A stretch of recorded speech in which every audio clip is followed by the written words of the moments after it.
Well, good afternoon, everybody. Thank you for coming along to this media briefing today. Before we start, I'd like to introduce the industry and government representatives who will be able to talk to you about their roles and actions in responding to this issue. Coming along the line here, we've got Justin Umbers, Executive Director of Barnes.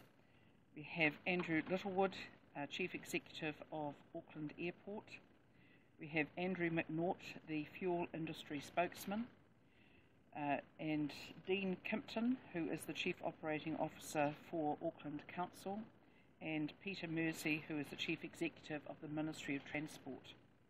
This morning I announced the establishment of the Fuel Supply Working Group to advance solutions for transporting fuel into the Auckland area and manage the wider implications across New Zealand. We've put this joint government and industry group together to investigate and advise on the supply issues arising from the Marsden Point fuel pipeline outage. The group convened in Auckland this morning to create a single view of fuel stocks, flows and contingency planning. The group includes representatives from ExxonMobil, Z Energy, BP, Air New Zealand, Kiwi Rail, Auckland Council, Auckland Airport, Auckland Transport, New Zealand Defence Force, Ministry of Civil Defence and Emergency Management, the Ministry of Transport and Ministry of Business Innovation and Employment. The group, which will be working full-time until issues are resolved, will streamline information flows and ensure that logistics are effectively managed. Their work will include improving accurate information about demand and any requirements for bringing fuel into Auckland by ship or truck. In particular, this new group will collate technical knowledge from organisations and collate consistent industry data on networks, stocks, forecast supply, current usage, allocation and demand. It will get an understanding of logistics, functions and capacities of the supply chain, including current bottlenecks and showstoppers. It's also charged with considering storage facilities, load in and out points, filtration points, truck availability and capacity, and shipping availability and capacity. They will consider full New Zealand fuel network, ground and jet fuel, Auckland, other centres, regions, affected overseas locations. They will also consider mixing and product contamination issues and quality assurance. It will seek to understand potential bottlenecks and likely situations and impacts going forward and work towards resolution of issues. Finally, it will recommend and pull support from organisations as required. The group's establishment is part of the government's wider response to support industry efforts to address the disruption. The government is moving on several fronts in transport to do everything possible to improve supply. We are making it easier for carriers to get overweight permits so tankers can safely carry more fuel. There is already an existing procedure for permitting overweight vehicles, and the New Zealand Transport Agency has created a team specifically for this event, which is working with industry in getting the required permits. Importantly, certain checks are still required to ensure the routes cause minimal disruption to the roading network. This is being worked out as quickly as possible to get more fuel trucks moving. The New Zealand Defence Force is providing significant logistical support to assist in the movement of fuel and taking measures to supplement supply. The government and industry have asked Defence to deploy the HMNZ East Endeavour to Marsden Point. The Endeavour will set sail for Marsden Point at 11 a.m. tomorrow. The Defence Force is offering the fuel industry the use of trucks and drivers and is currently finalising logistics. In addition to this, Immigration New Zealand is providing advice to clients whose New Zealand visas are at risk of expiring due to cancellations or postponements. Any people whose visas are due to expire will be given an electronic visa free of charge. Finally, on behalf of the government, I'd like to express my thanks to the industry and the airlines for their ongoing work and collaboration in helping to lead and to resolve this issue. I'll now hand over to Peter Mercy, the Chief Executive of Ministry of Transport, to give us the latest from the Fuel Security Group's first meeting this morning.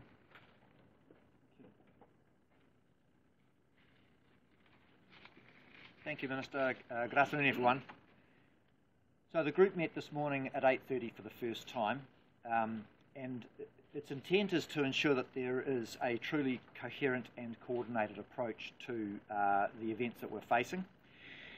Now, there's a real willingness and desire to constructively share information to create what will end up being a single source of the truth.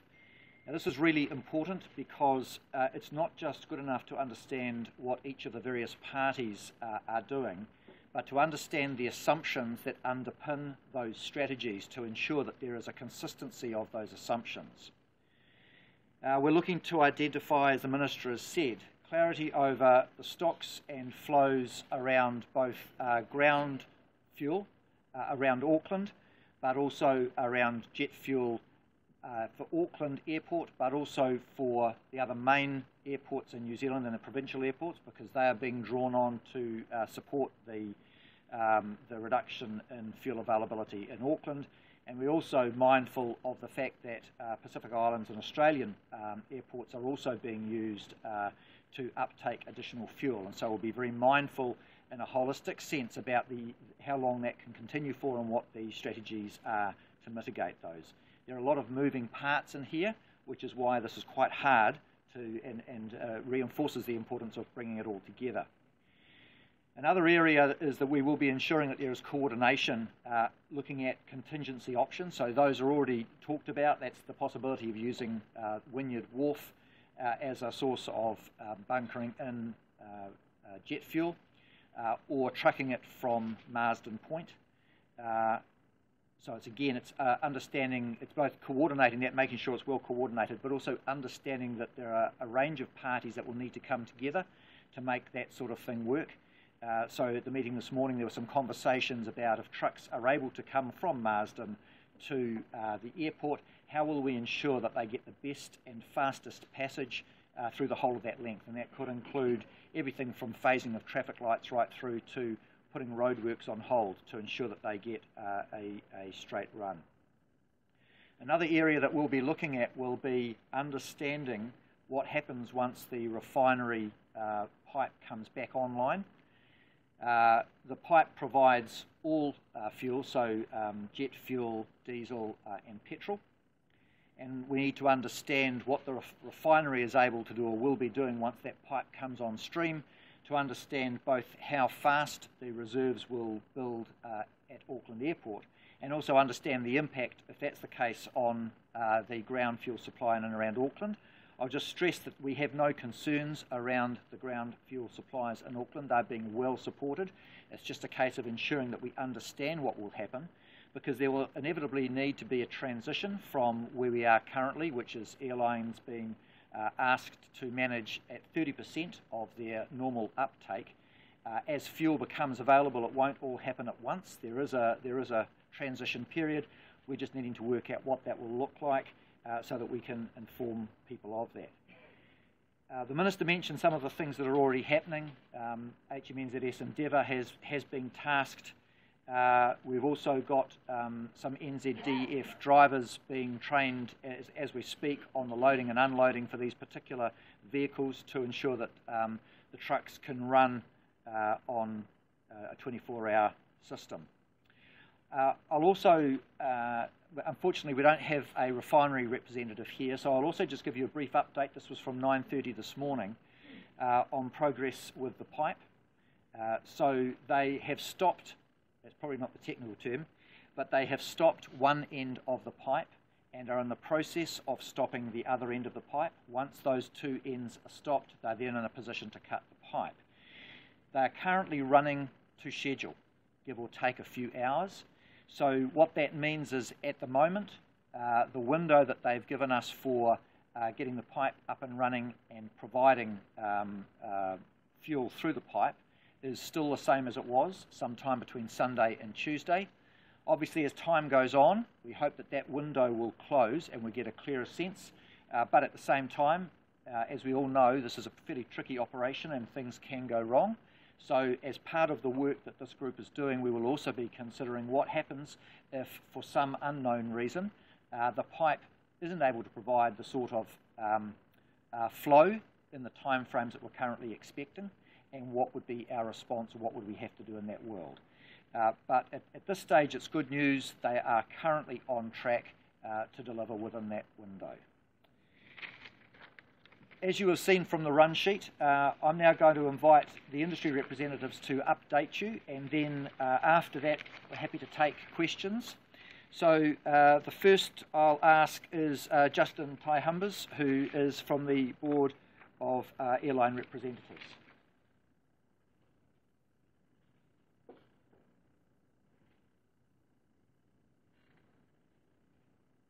Thank you, Peter. So my name's Justin Taihumbas. I'm the Director at the Board of Airline Representatives New Zealand. So we represent 28 of the airlines that fly into New Zealand. The airlines are continuing to work extremely hard to minimise disruption to their customers. That effort's been primarily centred around adjusting their networks to meet the 30% fuel allocation here at Auckland. They've been doing this through three main means. That's tankering in extra fuel on inbound flights. They've been making fuel stops on outbound flights for long-haul flights up to the Middle East and Asia. And they've been making extra fuel stops on those in Australia and also in the Pacific. And then lastly, they've also been bringing in extra aircraft, which allows them to bring more fuel in and transport more passengers as well. So that effort is starting to pay off. I can say that the airlines are now meeting the 30% fuel allocation, and their networks are starting to stabilise in terms of delays and cancellations as they settle into this adjustment. So what that means is, for the next few days, you can expect to see fewer cancellations and hopefully minimise disruption on the schedules. Air New Zealand's domestic network is stable as of tomorrow, which means they're not expecting any more cancellations and hopefully running as close to timetable as possible, which is a huge feat on 30% of fuel. International cancellations, they do not expect to be increasing beyond what they are today. And they've also lifted the freeze on ticket sales. So there's a lot of positive moves there in terms of just managing to adjust to the 30% allocation. For the rest of the industry, they've largely managed to avoid cancellations on the international flights, and they don't expect these to be increasing, but there still will be some delays and disruptions due to those additional fuel stops. And look, this is the result of an industry-wide effort, not just the airlines. So Airways, for example, have been working hard implementing traffic management flow improvements, which is delivering fuel savings to aircraft as they fly up and down the country. The airport's also been working closely with the airlines and oil companies and agencies as well. And the working group established this morning will obviously continue to enhance that close cooperation and alignment. For those that have continued to face cancellations and delays, which, as I say, is minimising, this is obviously a little bit of cold comfort, so we continue just to ask for patience and understanding as this pipeline is fixed.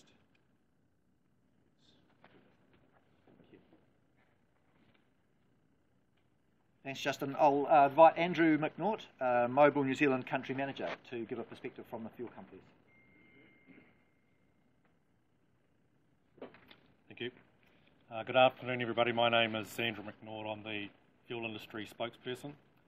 So speaking on behalf of the fuel customers refining NZ, I'd like to just reassure everybody that the ground fuel supply into Auckland continues to be healthy, and there is no shortage of petrol or diesel in and around Auckland. Some of you may be aware that Z Energy made a conscious decision to limit 95 octane stocks to focus on their 91 octane and diesel. I can tell you now that apart from a couple of sites by close of business today, they will be restocked with their 95 octane. All sites should have full 95 octane in that brand by tomorrow. Importantly, the refinery is continuing to produce fuel, and the 2 dedicated coastal shipping vessels are continuing to load at the refinery for distribution around the country ports. And the fuel industry continues to work closely together alongside the government and other stakeholders to minimise the impacts of the temporary outage of the refinery to Auckland pipeline. The fuel industry has significantly increased its road transport of fuels into Auckland. There are now 14 trucks operating between Marsden Point and Auckland, up from a normal level of 2 per day under normal circumstances, and 34 trucks operating between Mount Maunganui Fuel Terminal and Auckland, up from 12 trucks under normal circumstances. So whilst it's a significant increase in vehicle numbers, we don't anticipate that motorists will be severely inconvenienced. As an industry, we're taking a number of steps to improve supply into Auckland, which includes increasing the hours with which we can fill service stations up to 24 hours a day, looking at increasing the amount of fuel that we can carry in each of the road tankers, utilising New Zealand Defence Force drivers that were kindly offered by the government, and as mentioned earlier, the HMS Endeavour is on its way to the refinery as well. But I would want to just to reinforce to everybody that safety is always a key priority in the fuel industry, and we're committed to best practice safety procedures. We sincerely thank the government for all its support during this period. Regarding aviation fuel, we appreciate that the 30% allocation is a significant challenge to airlines. We also appreciate that as we're in the 6th day of the pipeline outage, the pressure on airlines and their customers does not go away, and the 30% allocation is a significant challenge. We anticipate that we'll be continuing to operate at the 30% allocation until next Thursday, the 28th of September, though we will be reviewing this allocation on a daily basis.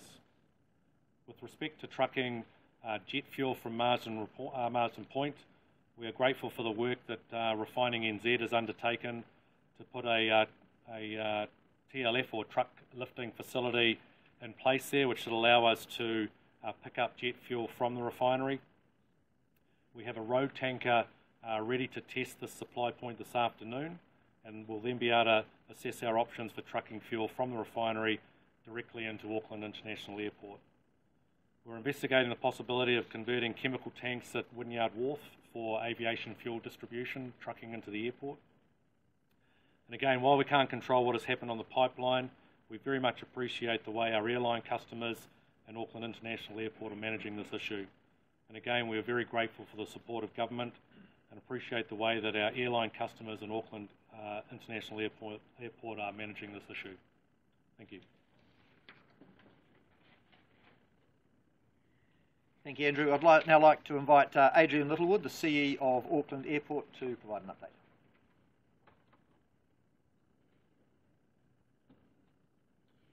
Kia ora tātou everyone, Adrian Littlewood, Auckland Airport. Look, our immediate role has been the early and immediate response to the events over the last few days, with an immediate focus obviously on dealing with passengers in the terminal area and then working with our airline partners. Look, despite the difficult circumstances, I think the group have worked incredibly well, and I'd like to acknowledge the airlines' work in particular in terms of dealing with passengers. I've just returned from both terminals to review the work in terminals, and actually things are relatively calm, and passengers are dealing with the issue with grace, although we acknowledge many people would have been put out through this period. Just to put a bit of context on the challenge today, there were a further 39 cancellations bringing total cancellations to just around about 110 since the start of this event. But that represents about 5% of our total movements over that period, so relatively small. And in fact, the airlines have done a fantastic job of rehousing those passengers onto other flights, meaning that anecdotally few passengers have been left behind at this stage, but I'm sure there will be people who have been inconvenienced and will be covered in the next few days.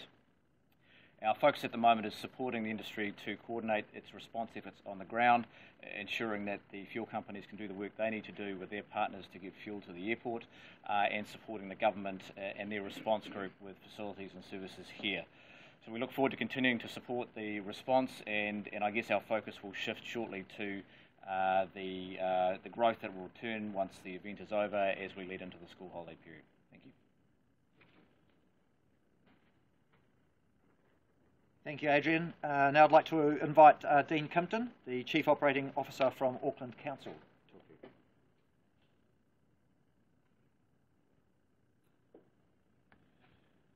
Welcome everybody, and it's good to be able to talk on behalf of Auckland Council, and I want to start off with a thank you to Aucklanders, the industry and government for the way that they've all pulled together to address the immediate issue of aviation, fuel security and supply into the airport.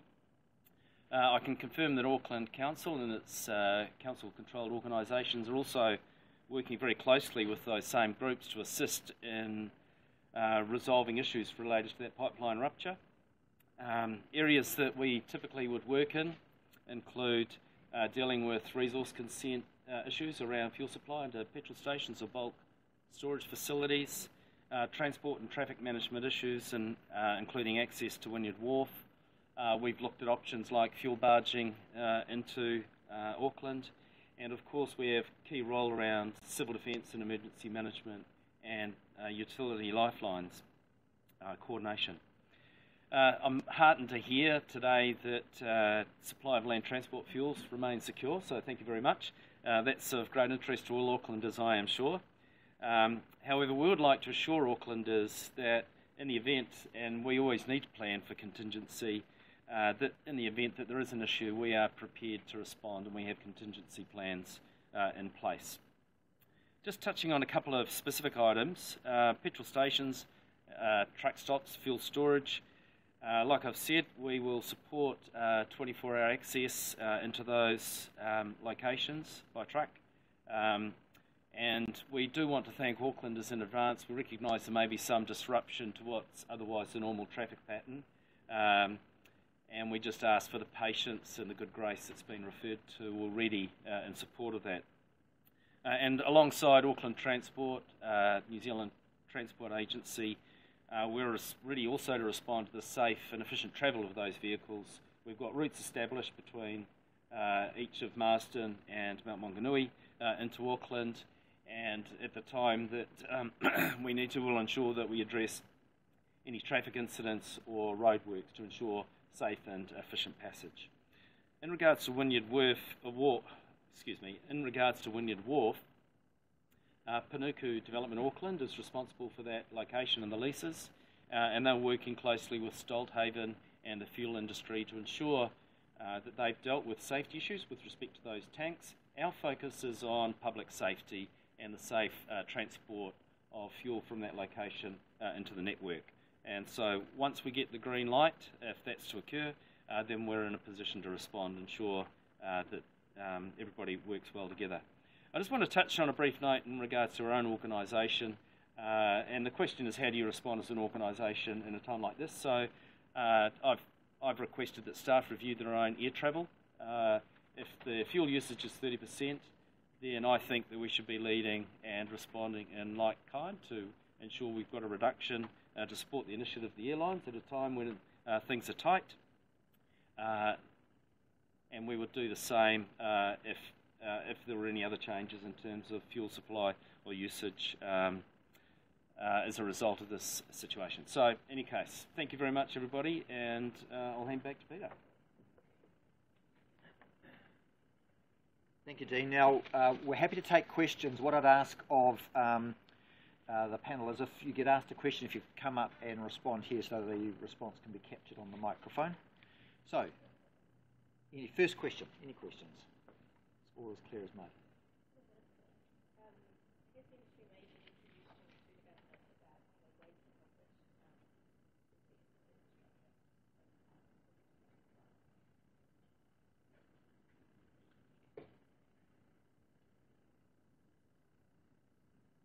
Well, there's quite a lot of suggestions made at various times. So there's a 2012 report, there's a 2005 report that you're aware of.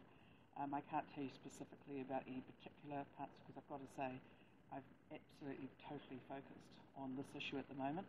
But I think those are the sorts of questions that we'll look to when we do a full review of what's happened and how we can avoid it again. I would also, though, point out that the industry is, they are the people who own the fuel, they are the people who own the infrastructure, and they are the people who actually sell the product. So my general view would be that when you're looking at things like, for instance, food, we don't have supermarkets, don't ask us to pay for their storage or anything else. It is very important that we work through that in a very clear and a way after this event's finished. Thank you.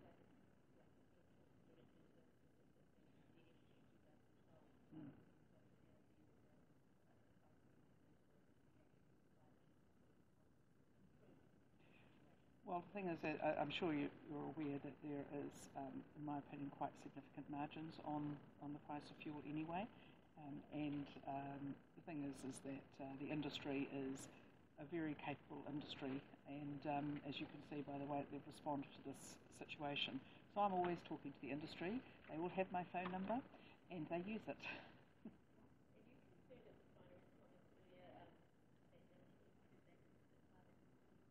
No, I think what we need to do is to find out what's actually happened, but now is not the time to try and do that because actually the big focus is on fixing the pipeline.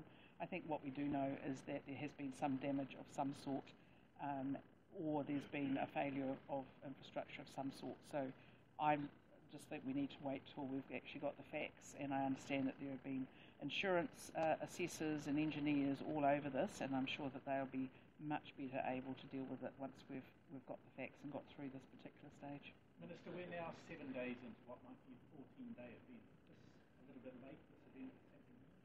Well, actually, we weren't aware that this was the size of the event that it is until Saturday, late Saturday afternoon, because the notice that we had from the refinery to my office was a very clear email on Thursday afternoon which said that there had been a leakage, a drop in pressure. They believed that there was a small amount of leakage, but that there was no disruption to Auckland anticipated, and that was the last we heard until late Saturday.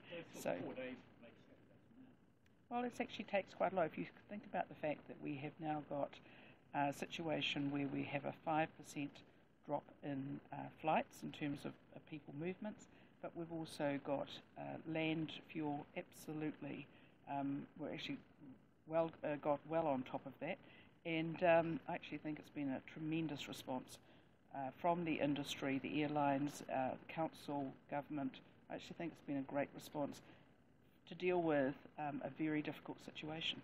What changed from you or your office been given any advice from anybody here or from anyone who's not here about the likelihood that they won't meet the target of Sunday to Tuesday? No, in fact, I am in quite constant contact with the refining company chief executive, as you would imagine.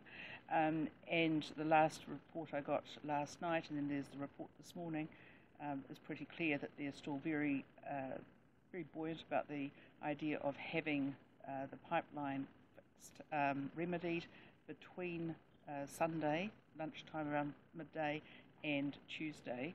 So they're giving themselves a window there. And as has been explained, after that there has to be fuel has to be put through it, and then there has to be a settling period. But no, in fact, I've been told there has been very good progress. Sorry?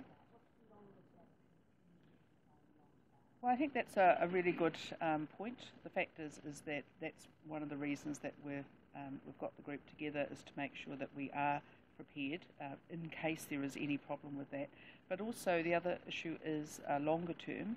We need to have a full review of the situation, so that some of the suggestions in the past have been around things like dealing with what if there's an outage at Wiri. Actually, they weren't anticipating an outage further up the line. So it's looking at how we can do it better. I've previously stated that I believe we need to look to storage more in Auckland or around Auckland, and that's just an idea that I have from the practical point of view. Well, I believe it will, and if not, then of course we've got the industry's already talked about the fact that we've got coastal shipping looking at, to be able to be brought into Wynyard Wharf if that all works, and the council is working very hard with industry on that, so that there are plans actually still being undertaken. Minister, the critical player is not here. The critical player, the refining company, is not here. Why is that? Probably because they're trying to fix the problem, and they are based in Whangarei. So they could, obviously phone in, but that is a little bit difficult, given the fact we've got so many people here. But they are making themselves available. They've certainly been available, and when I spoke to the Chief Executive last night, he was absolutely committed to being available for the media and therefore the public. Or were they too slow in raising the alarm? Well, let's wait until after this issue has been resolved. I think we need to have the facts, and I'm just really focused on the main issue, which is keeping the fuel coming into Auckland.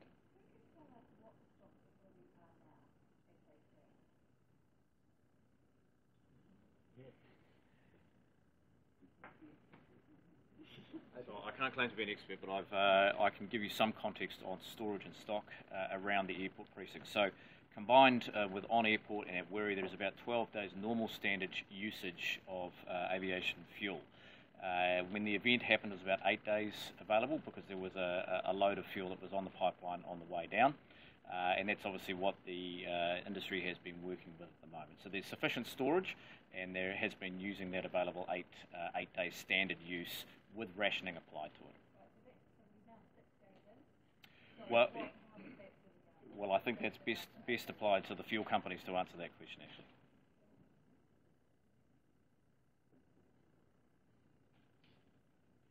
So that's where we have the 30% allocation.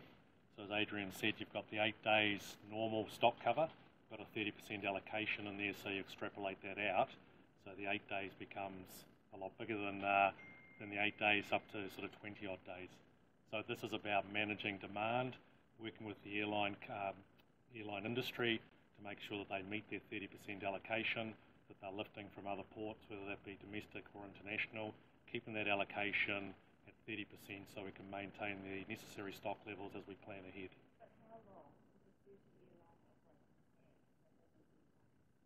So we are still allocating it at 30% up until Thursday the 28th. We continue to review that on a daily basis. The 8 days that Adrian mentioned is normal off-takes, and we have dropped that down to 30% of the normal off-takes. And what is the refueling time how fast will the fuel build once it starts?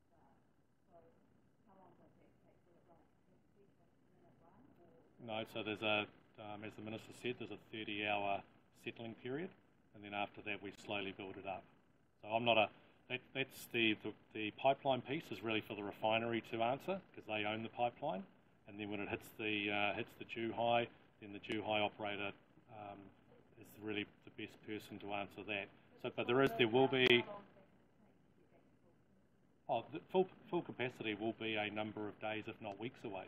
That's why we need to all continue to make sure that we're working closely together, collaboratively, industry, government, various stakeholders, the airport, the airline customers, keeping in close contact, keeping in close collaboration so that we work through this together. Sorry, I'm confused. Could be weeks away. What does that mean for the airlines? What does that mean for the situation? So we continue to work closely here and now. Our main focus is about maintaining the 30% allocation, so maintaining the demand piece at 30%.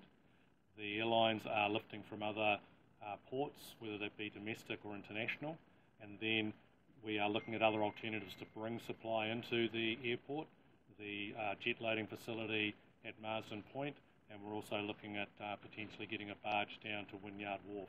So there's two ways we're managing it, from a demand perspective and also from a supply perspective. You're trying to contain today, the trialling has taken out of Yes. Refinery, yes. You don't have technology to run fuel from a barge to the airport at the moment. So how long till those plans are open and it's a user remote? Okay, so you're right, we're testing the loading facility at the refinery this afternoon, so we'll have some answers on that tomorrow. And we've had some experts in at Wynyard Wharf, again, bearing in mind it's a historic chemical facility, so we want to make sure that it's safe and secure from a PQ perspective to hold jet, and we'll have an answer on that over the next couple of days. So this is an unprecedented event, and we're working hard to get our arms around it. There will be more information coming, and as we find out more information, we'll be able to share it with you. So if neither of those are successful, we continue to work on our primary focus, which is around demand management, 30% allocation, working closely with the airline industry, making sure that they can pick up product domestically and internationally.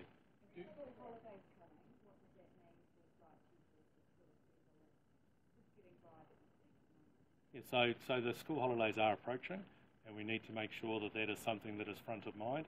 Again, we don't want to look too far out. This is about here and now, working collaboratively with all the stakeholders in the room, and actually those people not in the room working hard to get this resolved. Do ports of Auckland not have a tanker that can feed trucks at Wynyard without having to use the water facility? No. So they're one of the Awanuia that can't play a role in whatever's going on. Look, we can look at any opportunity, any alternative, but we believe that the two key alternatives that we've got at the moment, one being the jet loading facility out of the refinery, and the other one about barging down to Wynyard Wharf. Those are our two key alternates that we're working from a supply perspective. But again, the key for all this from a jet perspective is managing demand.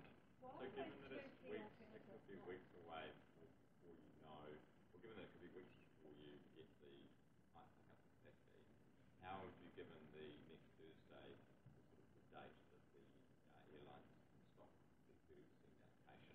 No, so what we're doing is we look at it on a 5 to 7 day rotating basis. So what we're saying is we'll continue the 30% allocation until next Thursday, the 28th of September. We will revisit it then. It could go up. It could go up, definitely, yes. I mean, all intentions, again, we don't want to overpromise, but the reality is, as Minister Collins said, refinery is working hard to get the pipeline up and running, and so we want to work through a number of different scenarios, and one of those will be that allocation goes up, yes.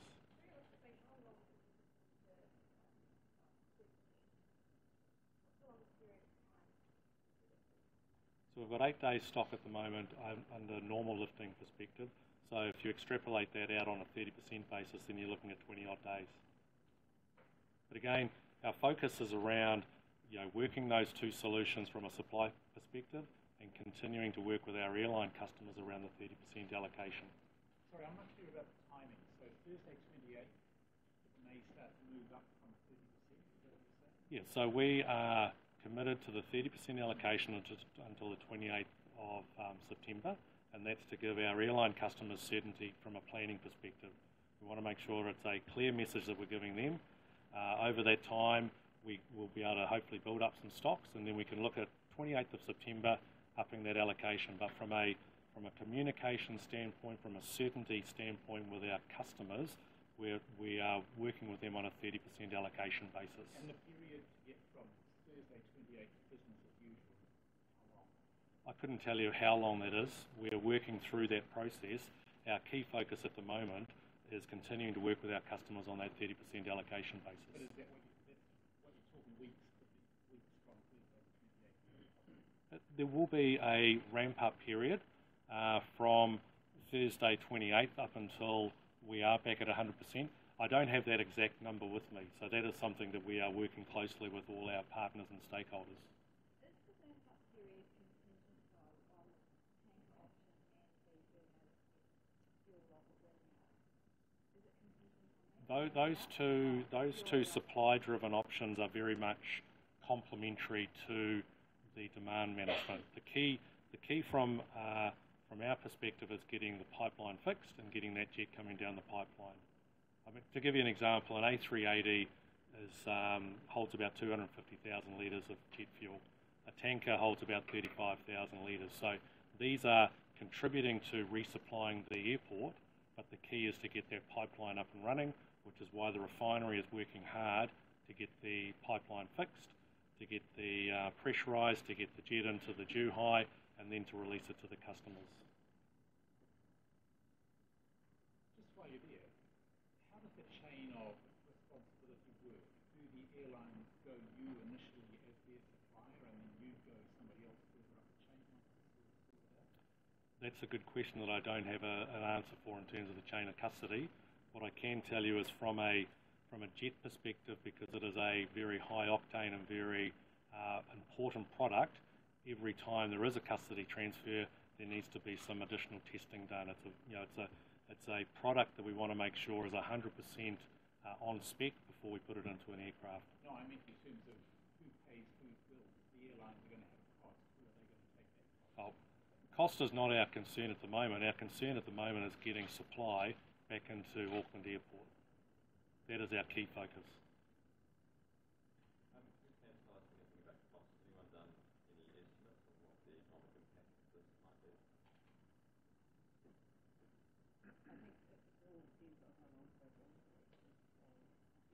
I'm certainly not worrying about that at the moment. No. The main thing is to get it going and then try and make sure that whatever it is minimal. No one's only costing on so far. No, we're focusing clearly on maintaining ground fuel supply into Auckland and managing demand at Auckland Airport with the two options again from trucking jet down from Marsden Point and looking at the Wynyard Wharf supply option. That's our key focus at the moment. Anyone track down the bigger driver? Don't know that there is. What else is the thing? That's something for the refinery to answer. Wait for the refinery. I don't think we've still got any answers on that. Why would it put out there that we need to Not by me. You and you. No. That's something for the refinery to answer at the appropriate time. Have you had any indications from the refinery about the cause? Would it be different from a bigger scraping one? No. Again, we're focusing on ground fuels into Auckland and managing the jet situation.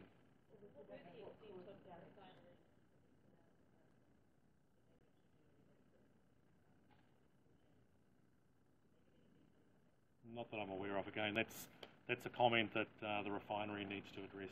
And is there any idea to look at the rest of the pipe to see there So again, that is something that the refinery will be looking at. The pipeline's been in operation for 32 years. This is an unprecedented event, and that is something that the refinery will look at as part of their investigation. Yes, it's a refinery asset, and it's their responsibility to maintain it.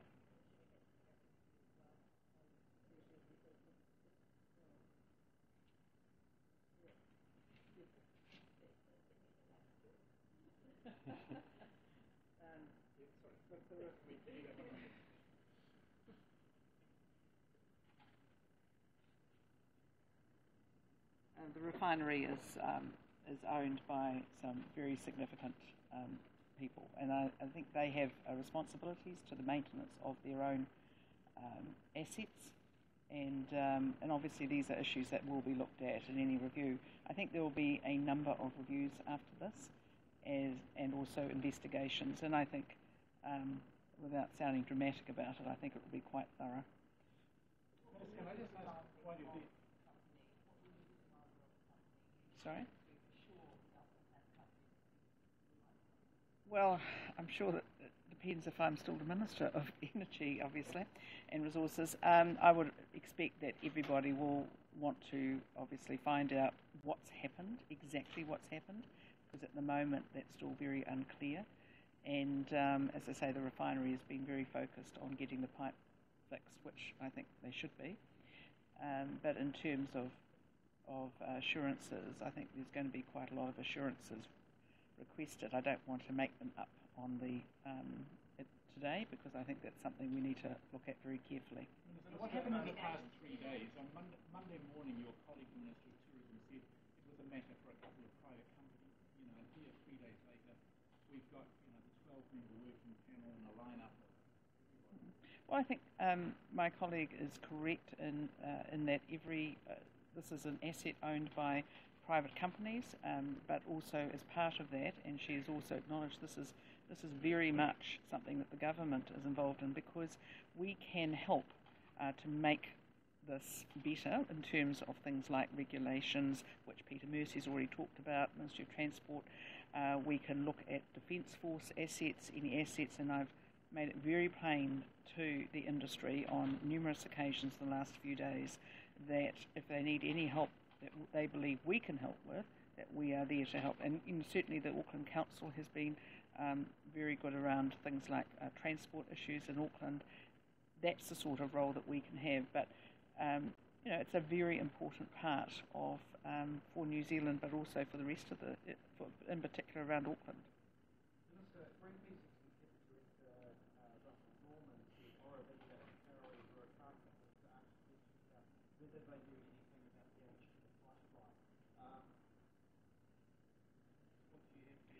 Well, I'm sure that that those companies or company could actually deal with Mr. Norman himself directly. It's not something that I have any knowledge of. Okay, so your husband is minister of those companies? No, he doesn't. No. Have you got any advice for families wanting to go, had their kids on holidays, school holidays? I think a lot of them will be leaving next week. Have you got advice for them? Sure. So, as I said, we hope the cancellations have abated and delays are starting to stabilise, but I'd just advise people to continue to check ahead of time on their online status if they're concerned about connections at the other end of their flights out, because some of the fuel stops will obviously cause delays to them arriving. Just talk to their travel agents or airlines just to work through what that might mean for their connecting flights.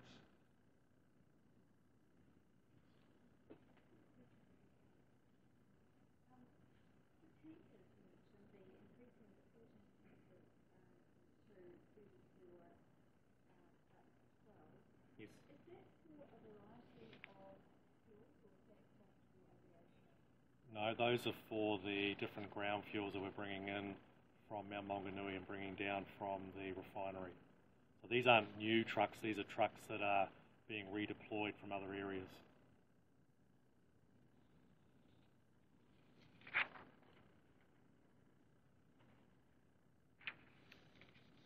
If there are no other questions, look, I'd just like to say in finishing that I've been really impressed by the approach that's been brought by the various parties here, the refinery, the fuel companies, the airlines, who, when you look at the level of disruption, is actually relatively minimal given the constraints that they're operating under. And while the supply group only met this morning, I guess there's a real willingness to ensure that, and someone was talking about how come we're here today, there are lots of moving parts in this that no one can see all the bits of, and yet they all matter, which is one of the reasons why we've come together to try and ensure that in going forward it can be as fast and as smooth as possible. So thank you for coming, and we hope that in a week's time it will be resolved.